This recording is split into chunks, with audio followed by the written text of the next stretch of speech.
Do do do do do do do do do do do do. You are now entering the Twilight Zone.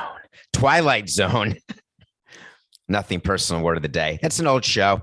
The Twilight Zone. It's when you're in an alternate form of reality. I don't know that it's necessarily a dystopian reality. It's just something that you look at and you say to yourself, how many times has this happened during the course of a day? You're looking at a situation or you're listening to someone talk and you just say, what are you talking about? How can this be happening? Am I really in a situation?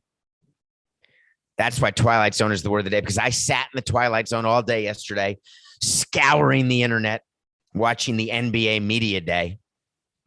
Media Day is an important day back in the day. Today, I would get rid of Media Day because every day is Media Day. Everyone's got ability to reach out to their fans on social media. Media Day in the beginning used to be when the local reporters would come. They would interview each player. You'd get sound bites for the local news. You'd get photos. Photo Day is when your in-game entertainment people come and see, you know, those photos that are on the Jumbotron and those videos that you see when the Alan Parsons Project introduces the Chicago Bulls, or when the Heat, they blow up the court with that fire, with the fire extinguisher and the fireman standing right there, and they blow it up and the starters are introduced and you look up and it's all these great videos. Well, all that has to get filmed, and that gets filmed before the season starts. And you do it in a way so you can edit if a player gets traded or a player sucks and you want to get him out of the starting video. Then you pretend that every player is going to start. So when you're doing the starting five in the NBA, you film a starting five clip for every player. And then when you trade for a player during the season, you have to get him as part of when he comes to your team. He has to show up for some video shots. I'm not talking about the highlight videos. I'm talking about the introductory videos. So that's part of Photo Day and Media Day. It's supposed to get the fans excited because they have not talked about or heard about the season since the off season and since the trades and sort of the free agents. So that was the purpose of the Media Day. But now it's morphed into something that is far more ridiculous and far less impactful, way less insightful. You're not learning anything on Video Media Day. But yet the local guys come in, local people come in, and they say, so what are your expectations this season? So you look really good. What'd you do this offseason? So a lot of new faces here. How do you feel about gelling? So what do you think about the chances and the prospects? You're being picked to be in the top half of the Eastern Conference. What do you think? And the answers are totally generic, totally boring. It's an insult to our audience. It's an insult to the fans. It's just insulting because who cares? But this Media Day yesterday had a chance for greatness, and boy, did it deliver. And the reason why it had a chance for greatness is that the story of Media Day is such that Adam Silver, the commissioner of basketball, was sitting in his lair, despondent beyond repair. Because if I ask you right now, what are the headlines for Media Day? What is your answer? Just think about it right now. Don't go on the Google. Just say to yourself, what happened? What have I heard? What's trending? What's interesting? Oh, it's amazing. The Milwaukee Bucks are thinking about repeating. We'll talk about Giannis too. That's good. They want to repeat. I'm happy about that. LeBron James still playing. Was that in the headline? Golden State Warriors, they're back. Klay Thompson may play. No. Kawhi Leonard. We got to talk about him too, but that wasn't the headline. That's not what you heard about. All you heard about was the vaccine. That was it.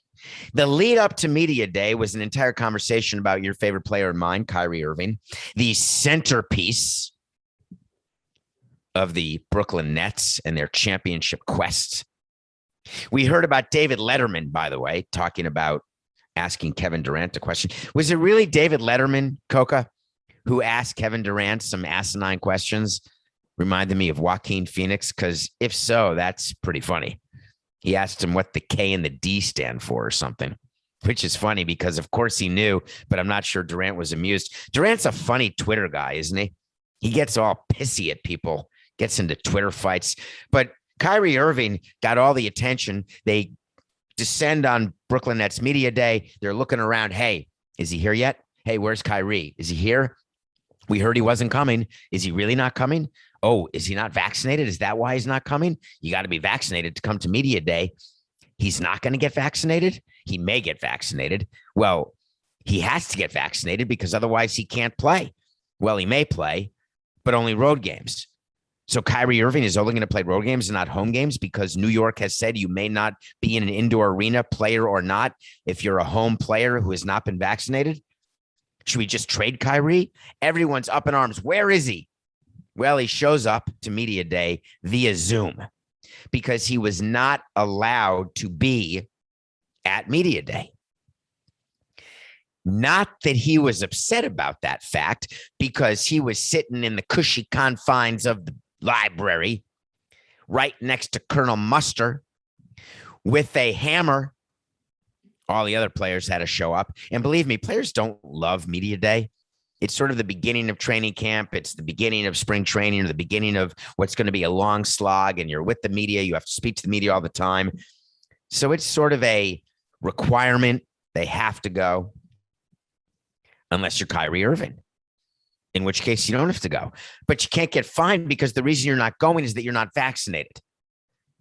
Adam Silver's in the fetal position. He's sucking his thumb, and I've got a suggestion for you, Adam. You need to make it very clear that you don't care whether players get vaccinated or not. But if they're not vaccinated and if they cannot play games, it's very simple. They don't get paid. And if they are not vaccinated, but they're still allowed to play, they've got to wear masks. They've got to follow all the stringent rules. And if they don't, they get suspended. Will Kyrie Irving follow all the rules? Kyrie Irving? Well, I was fascinated with what he said as part of his Media Day, because it got all this attention, not just because he's not vaccinated, but here's the biggest problem happening in the NBA right now. There is a very loud 10%. Now, 10%ers can be loud, no problem. They don't carry the day because you need 51% to carry the day when you're voting on something in a democracy. Generally, if you only need a simple majority. 90% of NBA players are vaccinated, 10% are not, but those 10% are LOUD. Why? Because an article came out in Rolling Stone magazine where Kyrie Irving is not just not vaccinated, but there are breadcrumbs that exist that say that he is a conspiracy theorist, non-vaxxer, that his view, as he liked a bunch of Instagram posts from a bunch of absolute Looney Tunes, Porky Pig-like characters, that what the government's doing with the vaccines is they're putting a chip in you like we're sitting in Total Recall. And the chip is keeping track of you. I've got a surprise for you, Kyrie. No one gives a flying rat's ass where you are or what you're doing.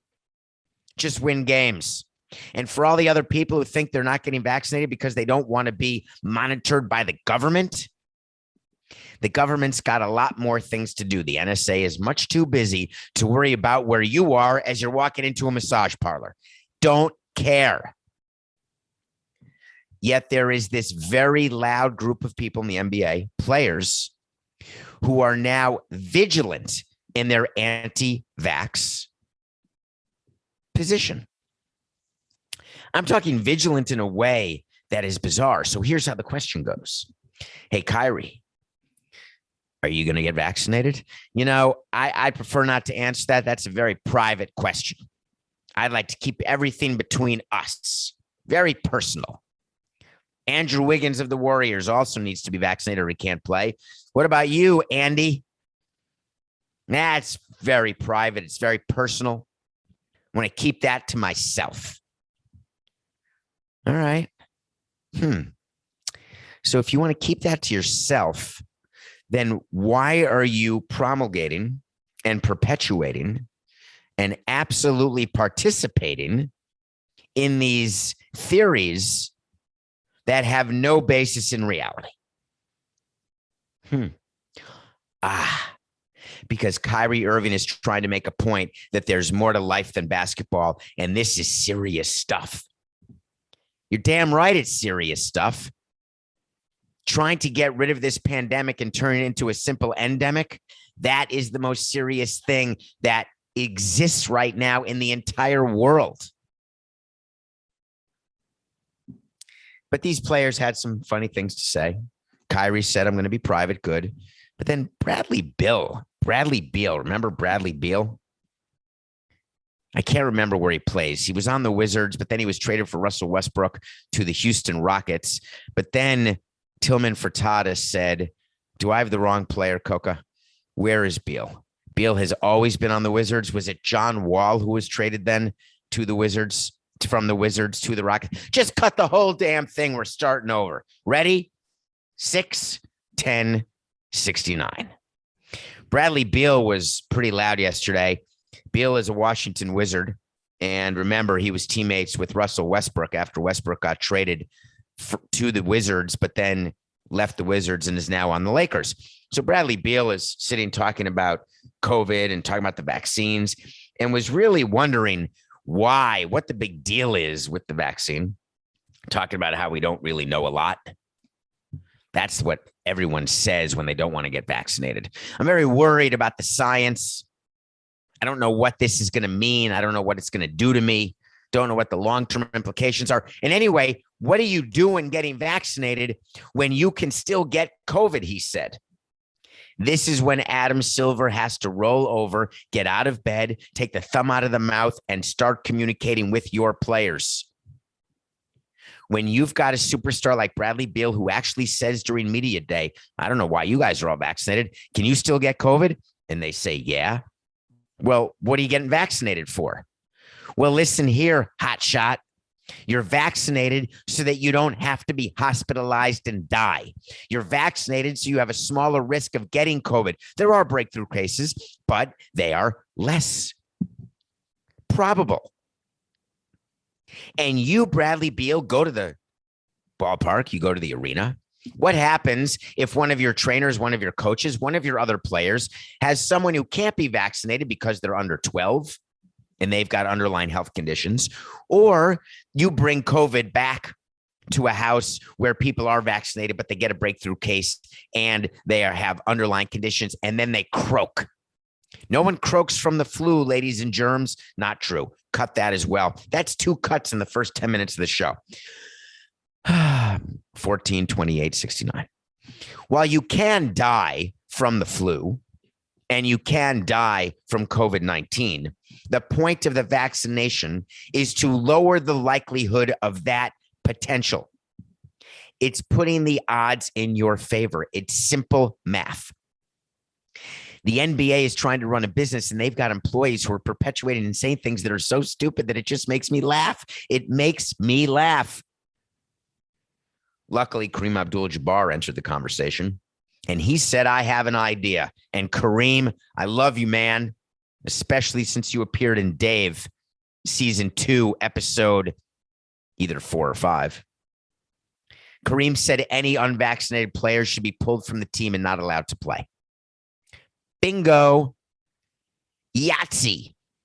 6 6s on the first roll. That's what a big Yahtzee Kareem came up with. And why am I so hardline about this? Because we need to get people in this country very clear on one thing. You want to take a position on something political? I want you to take that position. You want to be pro-life and not pro-choice? That is up to you. I don't agree with it, but it's up to you. You want to be pro-gun, not anti-gun, and hide behind the Second Amendment? That's up to you. You want to be involved and agree, tax the rich? That's fine. It's up to you. But all of those are debates. All of those are issues where both sides have a point and both sides can articulate an argument. It may not carry the day in the Supreme Court. It may not carry the day in your legislature. It may not carry the day in your lunchroom, for crying out loud, Meatloaf, but you can still have the argument. From a vaccine standpoint, there is no argument. There is not one point of view that anybody can have where they can say, I'm not a believer, Davy Jones. So the reason I would pull players in baseball, in basketball, in football, and in hockey is that I can do that to employees in any private company I want. I can make you get vaccinated. I can make you wear a tie and jacket. I can make you wear heels and a skirt. I can make you show up from 8 to 4, 9 to 5, 10 to 6. I can do anything I want as long as I'm not violating the law. And there is no law against getting rid of people who do not want to do what they are supposed to do as a prerequisite to getting the job. You don't want to go to med school? Sorry, you can't be a doctor, right? There's certain things you have to get licensed. You don't want to take a driving test? No problem. You can't get behind a wheel. If you want to work in certain companies, if not all of them, then get a shot. Damian Lillard said yesterday, hey, man, I got shots in high school. I got shots in college. I don't know what the hell they were. I just got shots. People say get shots, you get shots, and that's the end of it. Amen. When I went on Survivor, they stuck me in with the doctor. He pulled out 10 needles, 10 shots, 5 on each arm, 1 in the ass, 1 in the shoulder, 1 in my eyeball, and said, hey, we're protecting you against the following 12 things. Here's your vax card. Good luck out there. Try not to be the first one voted out. Oh, no, I'm sorry. Excuse me. What is that you're giving me? What do you care? Do you want to be on Survivor? Yeah. Well, you need the shots. Well, what if I don't want the shots? No problem. Then you can't be on Survivor. Got it. Hey, I want to go on a safari in Africa.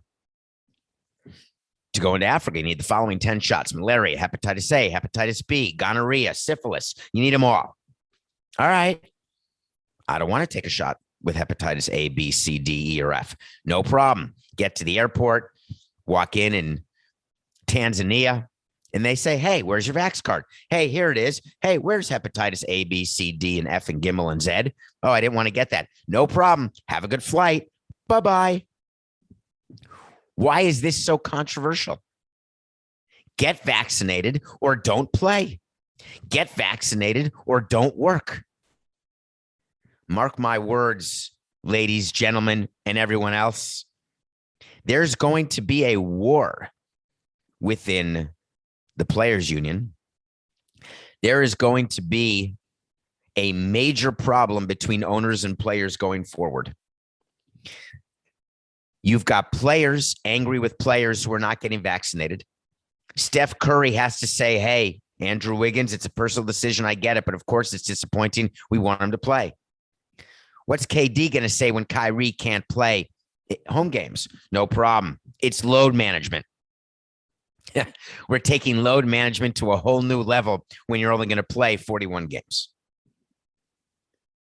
What about the training staff when they feel like their family is in jeopardy because there's unvaccinated players on the team? There's going to be infighting. And the only way to solve it is to make a blanket rule and then let the union take you to court. I want right now all the major sports leagues to mandate vaccinations. Do you know you could mandate anything, wait a year, and then it's good? You can change any rule you want in baseball. You can change anything. And if the union doesn't agree with it, who cares? You can wait 1 year and then implement it on your own, and there's not a god dang thing they can do about it. So step up, Adam Silver. Step up, Roger Goodell. Step up, Rob Manfred. Implement mandatory vaccines. Wait the year. COVID's not going to be gone by next year, and then implement it. It's not really going to be a wait to see. Well, at least we had some on-court news in the NBA, though. And it drew my attention because I was fascinated by what Giannis had to say. Giannis is on the defending champion Milwaukee Bucks. Doesn't that seem like a year ago? Yet the Heat in the bubble going to the finals and losing to the Lakers feels like a decade ago, but it was only a year ago. And the Bucks winning the title was like 2 months ago or 3 months ago. Didn't they win in July, Coca? Is that possible that the Bucks clinched the NBA Finals sometime in mid to late July. I find that to be unreal. It's hardly an off season. It's been 8 weeks. It's like summer camp, which goes by in a jiff when you send your kids away and you celebrate, you miss them, you check the email, you look at photos, and then bang, bang, boom, they're back in your house. Oh, I'm so happy. Oh my God, is the summer over? So Giannis shows up, and I've always been fascinated in the difficulty that teams have in repeating. In baseball, no one's repeated since the Yankees, 98 to 2000. The Dodgers are trying to repeat this year. They probably aren't even going to win their division, by the way. In basketball, you had a bunch of repeaters with the Bulls, you had the Lakers. There's been repeats, but not common. And the reason, as you know, as nothing personal aficionados, is that you lose that little edge. And that's why when we watched The Last Dance, Michael Jordan got that edge by making up anger toward a coach like George Karl, or making up a controversy against another player to give him a little motivation. You need that because it is so much harder to win your second than your first, and it's human nature. So Giannis in media day said, hey, I'm not even thinking about last year. That's a lie. All players, when they come back, are thinking about last year. They reminisce about it. Our spring training of 2004 was a celebration of 2003, how excited we were having won the World Series. We had our whole team back except for Pudge and Derek Lee, and everyone was totally into it, thought we'd do it again. We were bulked up and ready to go, though we were a little rough at catcher, but we really thought that we could at least make a run. But there's something about the motivation that just stops. And some players are better at self-motivating, some are not. So Giannis yesterday said, I don't really care about Rookie of the Year or Defensive Player of the Year. I don't care about MVPs, Finals MVPs. There's only one thing I care about. I care about winning another title. And that is a very common, very, very common soundbite that you hear from teams and from players who are the defending champions. But it never works out that way. So I was examining Giannis and thinking to myself, is he the player who actually can give himself motivation the way Jordan used to or Shaquille O'Neal used to?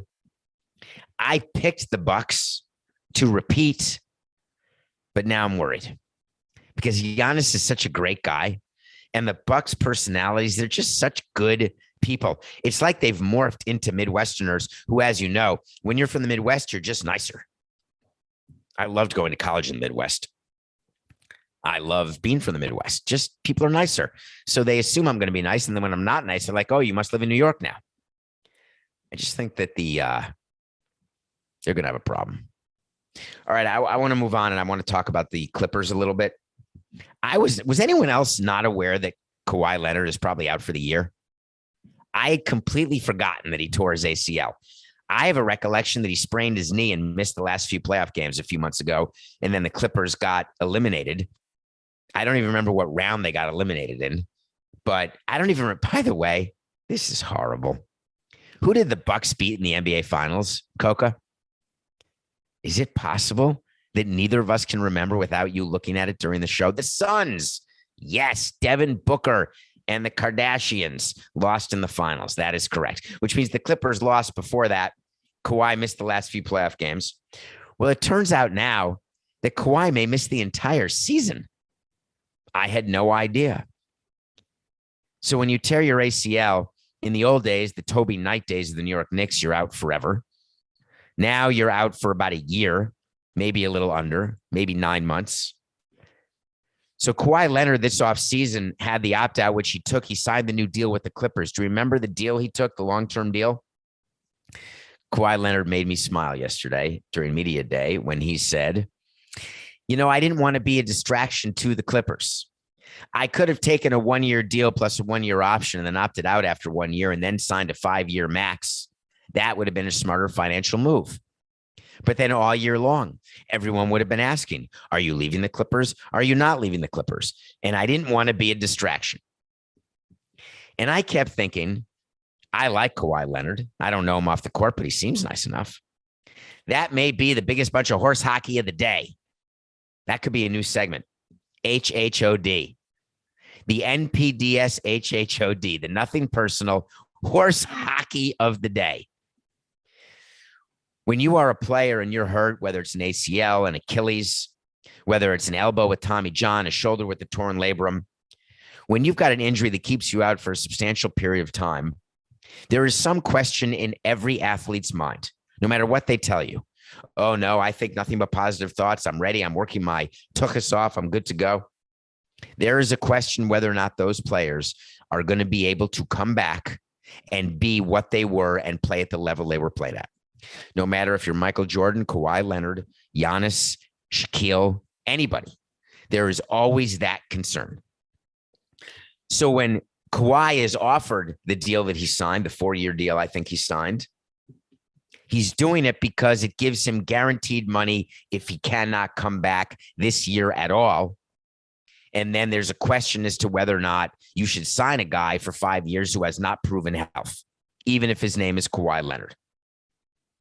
So Kawhi Leonard said, I didn't want to be a distraction. And side note, I wanted to take a little money while I could. I like that. I want to take a couple of hundo while I can, while I'm rehabbing and taking it super slow. The Clippers are all on the same page. Coach Ty Lue said, hey, I want him back for opening day, October 21st, but maybe he won't even be back for the playoffs. Hey, I don't know when he's going to come back, but we're not going to rush him. That's what we always say when there's a player who's signed to a long-term deal. We're not going to rush him. We don't say that when a player's an impending free agent, right? When a player's an impending free agent, we say, yeah, we're definitely going to rush him because we're not going to sign him next year. So let's bring him back and just see if he can do anything. That's the NBA for you. Season's starting soon. All right, we got to take a break because I'm tired. We're going to review our second Melissa McCarthy movie in a row.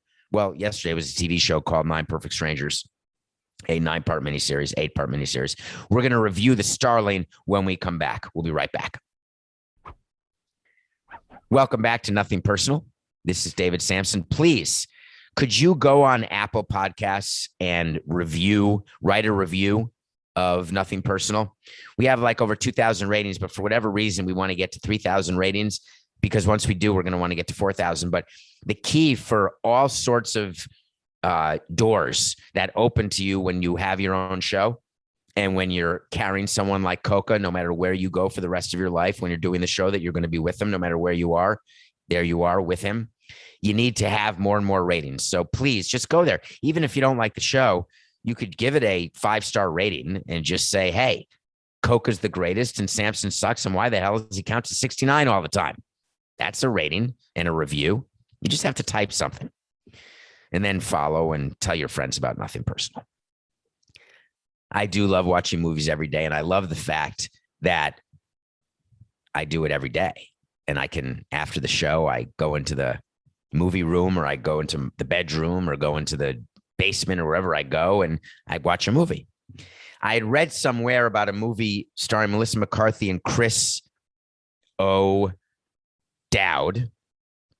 called The Starling. The Starling is a kind of bird. This is a movie about two people who suffer a horrific loss, an unthinkable loss, and how they deal with it. It takes place partially in a psychiatric institution. It takes place partially in a garden. And there is a bird that's involved who must be CGI because I don't know how you train a bird to dive bomb into Melissa McCarthy's garden and head and hit her in the head and then knock her over and cut her face. And then out of nowhere, one of the therapists in the movie, out of nowhere, is one of my all-time favorite actors, an all-timer, Kevin Kline. You know, we could do a top 5 Kevin Kline movie right now off the top of my head. Big Chill, Fish Called Wanda, Grand Canyon. That's 3 right off the top of my head. Literally, that's all, there's got to be more. He's married to Phoebe Cates, by the way, from Fast Times at Ridgemont High. I digress. The Starling is worth watching. It's a little sad, but it's got an interesting way of manifesting the emotion. So it doesn't feel forced. You know how some movies just make you feel forced? that you're supposed to cry. This one is sort of a natural cry, and I like that. Tomorrow's movie, and we're starting to tell you in advance what we're going to review. I'm going to watch something today. I don't expect to cry, but I could expect to do any number of things during the course of this movie. It is called Protege with Michael Keaton, Samuel Jackson, and Maggie Q. All right. Did you watch the football game last night? I did. We lost our pick of the day. We had the Eagles beating the Cowboys. The Cowboys crushed them. But what was interesting during the game yesterday is that people were up in arms about a play. Dak Prescott tried to get it in. It's a goal line, and it was ruled not a touchdown. Then they go to replay, not a touchdown, but it was a touchdown. Was it not a touchdown? And everyone said, why can't you put a chip in the ball? Why can't we have umpires who are eyes in the sky? Why can't we have everything going on? Any solution in order to not get that call wrong. And it reminded me of all the conversations that I've had within Major League Baseball about robo umps, about instant replay. And it brought me back to the main focus, which is that generally, if not specifically with very few exceptions, all umpires in baseball want to get the call right. And all umpires in baseball, with a few more exceptions, have an ego that allows them to be overturned and not lose their minds in replay. Football umpires and referees and back judges and lines people, they used to, when I was younger, have other jobs. Every Sunday, like Pat Summerall would say, umpires, Ed Hoculi, who during the offseason is a teacher. I'm making up the fact that he's a teacher. I'm making up that it was Pat Summerall, but Ed Hoculi used to be an NFL referee. Jerry Markbright, who in the offseason drives sports cars.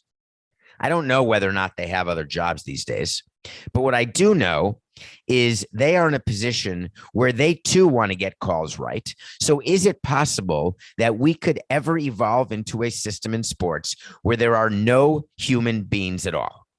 Let's just talk about football. What are they used for? They're used to first down. They're used to spotting the ball. That is the number one role that the striped people have. And it is the most inexact thing in all of sports. Now, you could argue a ball strike call is inexact because there's a strike zone and it's very inexact. What's a strike? What's not a strike? And I would say that's true, except a particular ball and strike call has a, I'm going to think this through a little more. I had a whole thing prepared to tell you that first downs in football are more important than balls and strikes in baseball. There are fewer first downs in baseball than balls and strikes called in there are 10, 12, 69. Wipe it, Coca. Ready? And go. There are way more balls and strikes called in baseball than there are first downs gained in a football game. So maybe it is more important that you get the first down right in football than getting every ball and strike right in baseball. But when we're talking about making sports better using technology, we don't judge it based on how often a particular play happens, and therefore we want to make sure we get that one right. We don't judge it based on the importance of the game situation when that call needs to be made. We're talking in a much more macro way. The macro way is, do we want to get calls right? And are we willing to do it at the expense of the human being? And my answer always was yes. I'm good. If we can have a baseball game without umpires, the way we have a tennis tournament at the US Open without line judges, without back judges, it's just a guy in a chair and a bunch of computers, you had me at hello. In football, you could have one guy on the field, and his job is just to make sure that the technology is working. You've got the first downs that are done electronically. Every play is made from an eye in the sky, from an umpire, maybe who's in the booth. I would eliminate the spot foul for interference, by the way, and all sorts of the holding calls and all those things, illegal hands to the face. You could have people calling that. One guy could maybe see what he sees. Maybe you have 2 or 3 people on the field and that's it. But for first downs, for touchdowns, for 2 feet down, I don't want a human being doing that. In baseball, I don't need a human being calling balls and strikes or safe route at the plate, safe route on the bases.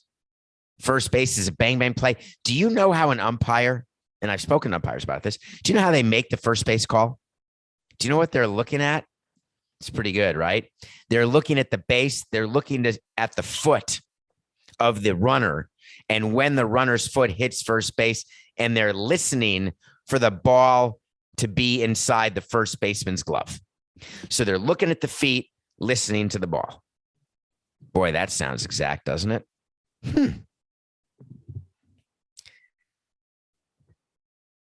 I think it's going to happen, actually. I'm trying to project what sports is going to look like in 10 years. There will be electronic umpires. There will be ways to measure first downs and to measure whether or not a ball crossed the plane. There's going to be like some sort of force field shield, like those red wires that Catherine Zeta-Jones had to go up and down and around in entrapment while being seduced by Sean Connery. That's going to happen within 10 years. Not a wait to see, though. All right, let's talk a little baseball. We got the playoffs starting soon. This is it. Today's Tuesday. We have an entire playoffs coming. Huge series. We got the Braves playing the Phillies. We got the Yankees playing the Blue Jays. Dodgers and Giants are not playing each other, but they're going for the NL West. And I'm quite fascinated by all of it. And there's one thing when you're running a team as you're getting ready for the playoffs, what the GMs are doing now is they're starting to work on their playoff rosters, because you have to submit your playoff rosters before you make an appearance in either a wild card game or division series. You strategically are doing your playoff rosters. You're looking at your rotation right now. You're setting up your rotation for the playoffs. The flow chart of your rotation includes whether or not you are going to pitch your best pitcher on the last game of the season if you've got something to play for. If the Giants or Dodgers are tied going into the last game, do you go with your ace Sunday to try to win the division? Yes. So you're figuring out all that right now. And you're hoping. One thing you are focused on, please, no injuries. Let's just get into October right now and take our chances. Well, San Francisco Giants got terrible news when Brandon Belt was given the diagnosis of a fracture in his thumb. He got hit by a pitch. For all of you who think we don't care about command and sticky substances, he got hit by a pitch. And when you're holding a bat and you get hit on the hand, the immediate thought is a fracture. As president of a team, when we had a player get hit in the hand, I would have the argument with the GM every time, please don't x-ray it. Let's just ice it. We'll let him play tomorrow. Let him play till he can't play anymore. Brandon Belt is an impending free agent. The Giants likely will not re-sign all of the great veterans who have gotten them 3 titles in the 2010s, who are having career years. Brandon Belt has been incredible, but now he can't play because once you diagnose and see the fracture in the x-ray, and I like looking at these x-rays because I'm so angry when it happens that I call the doctor and say, send me the x-ray. I want to see it. And no, that's not a HIPAA violation. And it's got a little line in it. And you're like, God damn it. Why did we tell the player? But I think we have to. I always was told by the doctors and the trainers, you can't hide that. We can't pretend. But then I'd say, but why give the x-ray? Just let him come to the ballpark. He's going to be a free agent. We're not going to re-sign him. Let's just see if he can play. God, what a jerk I was. But now the other side is the Giants do not have Brandon Belt. And they're saying, oh, he'll be gone for a week or two. No. Now that you know he's got the fracture, you've got to let the fracture heal. And if he's an impending free agent, which he is, his agent has said to him, sorry, man, you're not playing till it's totally healed. We can't risk further injury and having you not sign a deal for next season. So I'm telling you that he's going to miss the rest of the regular season, and he's not going to be back for the wild card game. He's not going to be back for the division series. It's likely he will not even be back for the league championship series. I've had plenty of experience with fractured thumbs. You're talking about a month. And that's for young players in shape. Not that Brandon Belt's not in shape, not that he's not young, comparatively speaking. But for a baseball player, he's not young. What's his age, Coca? Brandon Belt. Does he have a 3 handle? I'm going to assume he does, which, of course, in the real world is not young at all. But in the baseball world, you're in the back 9. How old is he, Coca? 30. Oh, God. He's ancient. He's Kareem.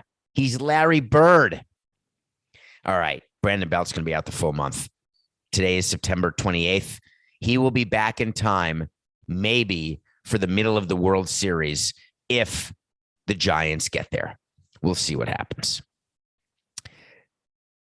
All right. Oh, let's do a wait to see right now before we end and we talk about one other thing that I want to talk about. Right now, with all these races going on in baseball, you're probably wondering, are the Yankees going to host the Red Sox? Are the Yankees going to host the Blue Jays in the wild card? The Yankees play the Blue Jays.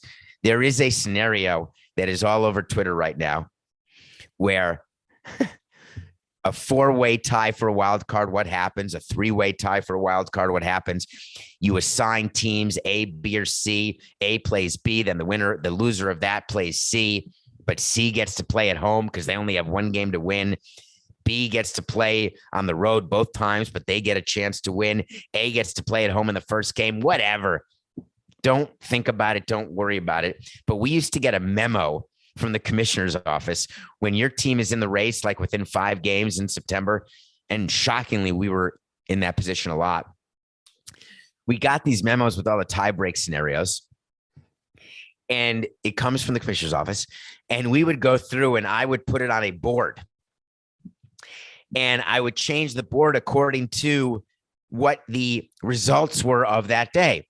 So if the board says that the Yankees have to go 1-5 against for the last 6 games to have this huge tie, but they've got to beat the Blue Jays once, I would have like a checklist of what each team has to do and then check it if a particular game on a particular night satisfied what was needed for a tie.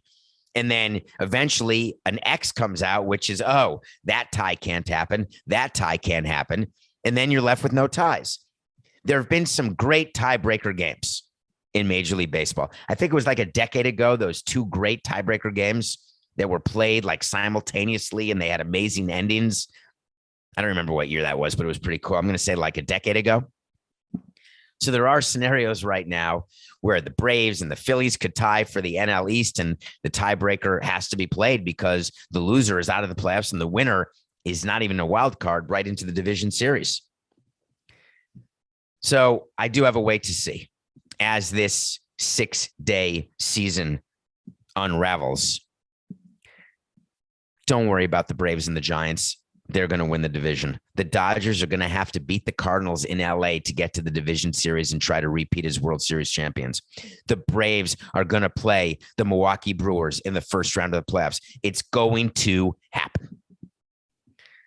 All right, I want to end back with the pick of the day today because there was a line, a potential, nothing personal line of the day. The Eagles got crushed, so we're 124 and 106. Jalen Hurts is the quarterback for the Philadelphia Eagles. And here was his line that he actually said to the media at the end of the game. You take a deuce. You don't sit there and look at it. You flush it and move on. We're going to flush it and move on. Talking about getting crushed by the Cowboys 41-21. Hey, Jalen, I double dare you to find 5 people who don't sit there and look at their deuce. Go ahead. Any 5. You're looking for size, structure, content, color. You're gauging your health every time you take a deuce. Everybody looks at the deuce. Some people don't even flush. They want to keep looking at it. And that's what you want to tell your fan base? Now, you may run like K's, but you hit like shit. Jalen Hurts. We're going to flush it and move on. Okay. Pick of the day today. I'm loving this Braves-Phillies series. Charlie Morton is pitching against Zach Wheeler tonight in obviously a hugely critical series. And we are taking Charlie Morton. We're only 18 games over 500 at 124 and 106. But the Braves, for me, are a better team. Atlanta Braves over the Philadelphia Phillies. This show flew by again, Coca. I'm glad we got a chance to do. Hey, Wiggins. Hey, Kyrie. Hey, the rest of you unvaccinated NBA players. Guess what? You're not going to make money because it's just business. This has been Nothing Personal.